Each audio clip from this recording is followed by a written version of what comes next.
So far, we've been viewing division as a missing factor equation. That's when we have something times something equals the total or the product.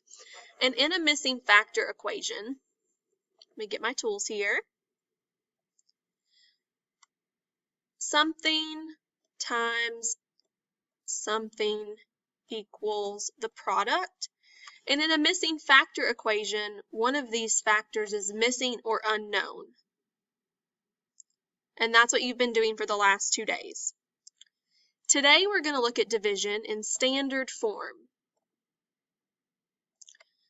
Division is kind of the opposite of multiplication. So this is how the setup looks for a division problem. Instead of having the product or the total at the end on the other side of the equal sign, it actually comes first. So you're going to take that total, you're going to divide it into some number of groups, and then in division, your answer will be how many are left in each group. So let's do these first couple problems together, and we can see what that looks like as a missing factor and as division in standard form. So looking at this first example right here, some of the work has been done for us. If I were to write this as multiplication, and we're going to pretend that we don't know how many are in the groups right now, so just play along. So based on this equation, there are 15 items total, and those 15 items are put into 3 groups. So as multiplication, this problem right here would be 3 times something equals 15. That's how I would write it as a missing factor equation, because there are 3 groups times some number in the groups would give me 15 items total. Now, it's pretty easy to look at the picture and see that there are 1, 2, 3, 4, 5 items in each group. So this is the same as 3 times 5. Division, like I mentioned a minute ago, is the opposite. You start with the total in front. There are 15 circles or dots all together. I'm going to divide them, and this is the symbol for division. I'm going to divide them into 3 groups, and I'll see how many there are in each group. So think about it the opposite way. Now, I have already counted, and I know there are 5 items in each group. Okay, let's look at this second problem, and I'm going to change color. In the second problem, I'm going to start by figuring out how many stars there are total, because in division, the total comes first, and I can refer to this over here to help me remember that. The total is the first number in the division equation.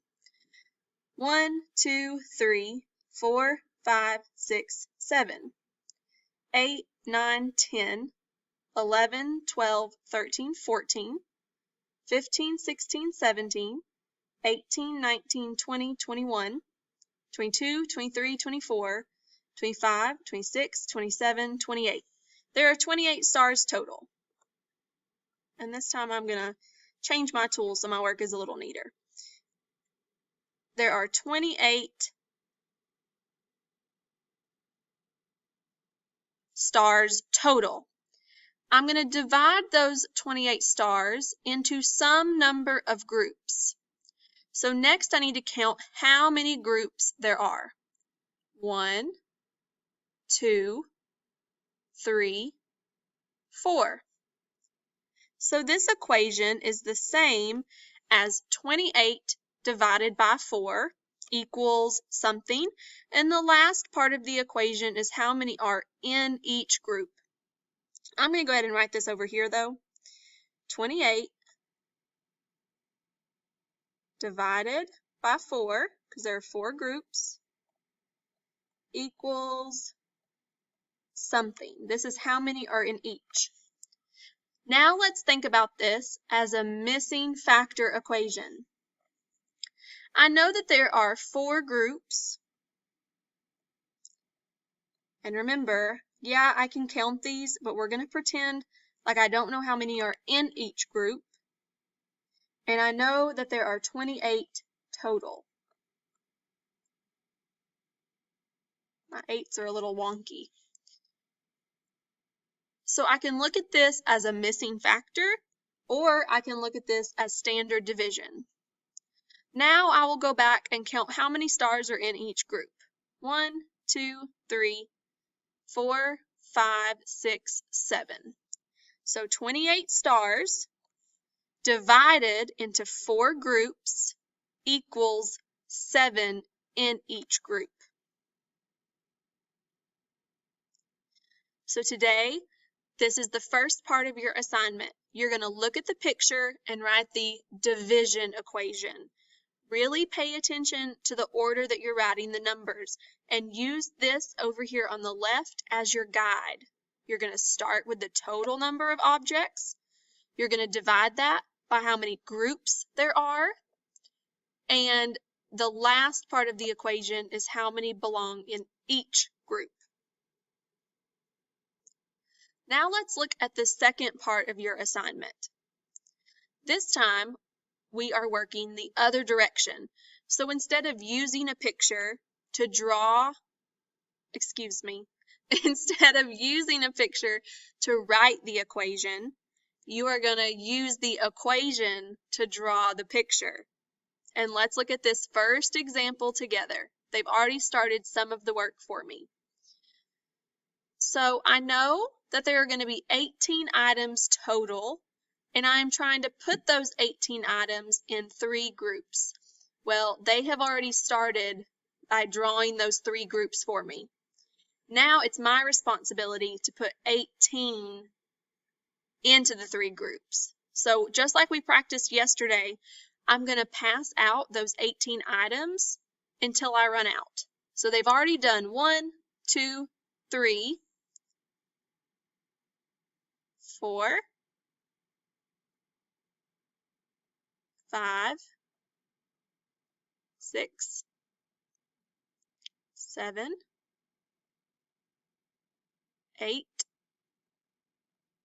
9, 10,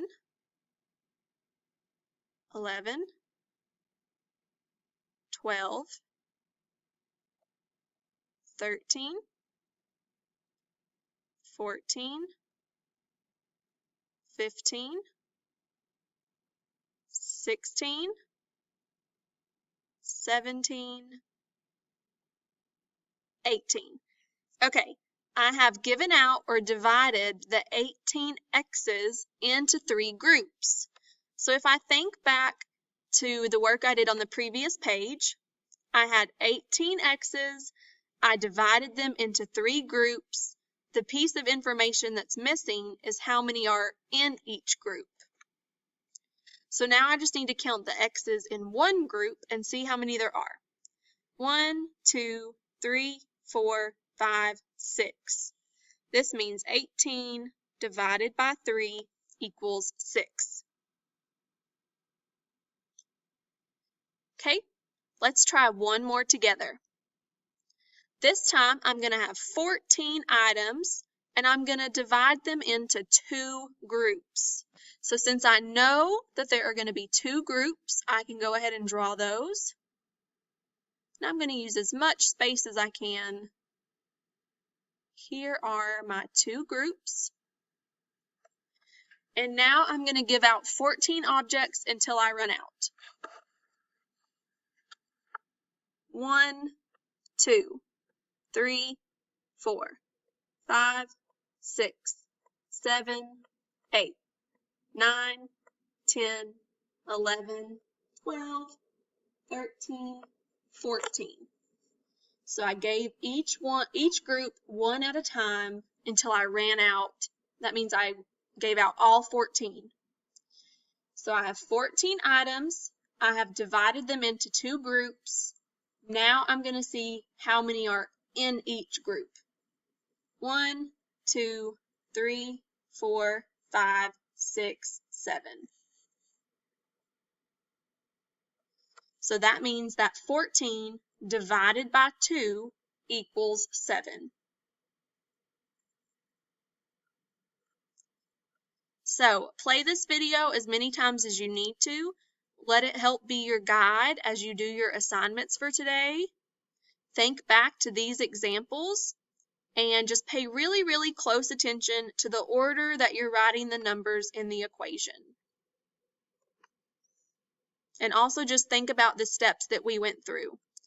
I drew my groups and then I started giving them out one at a time until I ran out.